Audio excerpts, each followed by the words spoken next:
বামনী অভিজিৎ মাহাতো স্মৃতি সংঘের অনবদ্য উদ্যোগ মানবতাকে হার মানালো। মানুষ মানুষের জন্য এই কথা সত্যি হলো। আজ বৃহস্পতিবার সংঘের ব্যবস্থাপনায় এলাকার দুস্থ শীতার্তদের শীত বস্ত্র বিতরণ করা হলো। এই দিন প্রথমেই মনজ্ঞ অনুষ্ঠানের মধ্য দিয়ে উপস্থিত অতিথিদের সংঘের পক্ষ থেকে চন্দনের ফোঁটা, উত্তরীয় পুষ্পস্তবক দিয়ে বরণ করে নেওয়া হয়। মূলত ক্লাবের সকল সদস্যদের সহযোগিতায় আজকের কর্মসূচিটি সুষ্ঠুভাবে সম্পন্ন হয়। এই ধরনের উদ্যোগে খুশি এলাকাবাসী।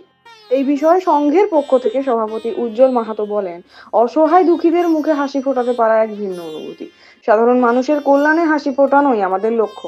পাশাপাশি তিনি প্রত্যেককে এগিয়ে আসার বার্তা দেন এবং উপস্থিত প্রত্যেককে ধন্যবাদ জানান।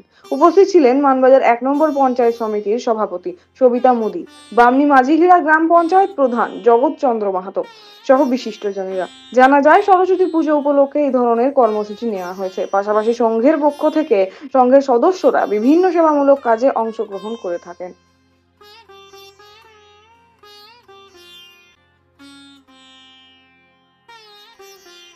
বামনী অভিজিৎ মাহাতো স্মৃতি সংঘের উদ্যোগে আজকে সরস্বতী পূজা উপলক্ষে শীত বস্ত্র বিতরণ করা হলো সকল সদস্যের সহযোগিতায়।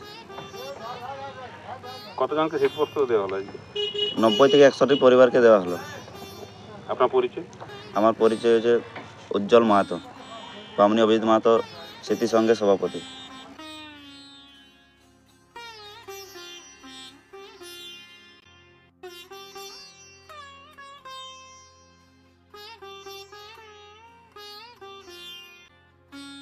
মানবাজার থেকে অমরেশ দত্ত, বঙ্গভূমি নিউজ।